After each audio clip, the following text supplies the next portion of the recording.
Grabe, ano pis naman ang butil ng bigas na. What's up, chill people? So, yun na guys. Ang bigas na naman ang nagiging content ngayon kasi parang first time kong magluto na ganito talaga kalit yung butil ng kanin. Tapos maninipis at mahaba, long grain, basmati rice nga eh. What do you expect, diba? Sinagot yung tanong.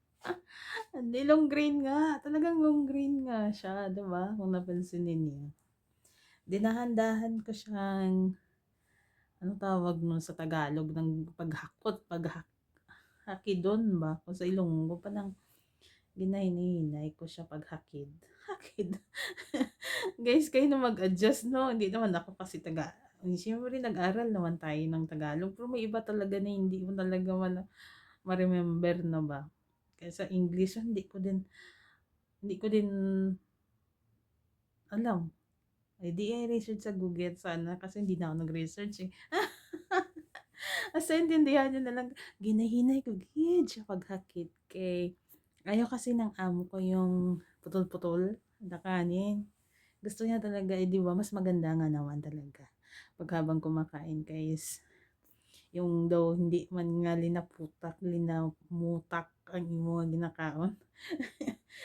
Akabudlay, man sa niwan. Kaya basta yun. Kita niyo kung napansin niyo, dandahan ko lang siya na kinukuha mula sa kaldero. Kasi nakakatakot siya, guys. Konting pan lang, parang mapuputol siya. At saka medyo basa-basa pa yung, masa-masa yung bigas. Yan.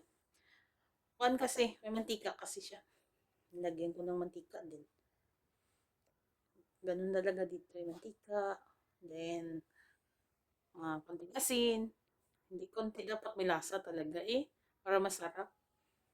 Hindi ba, dito lang ako na nagkaroon ng idea about sa kanin ba. Mas maganda pala pag mamantika siya. Kasi, um, may lasa na, at saka yung butol ng bigas hindi masyadong magdikit-dikit pag sakto ang pagkaluto. Pero pag hindi, dikit-dikit talaga. Normal naman sa bigas yung magdikit-dikit. So yun guys.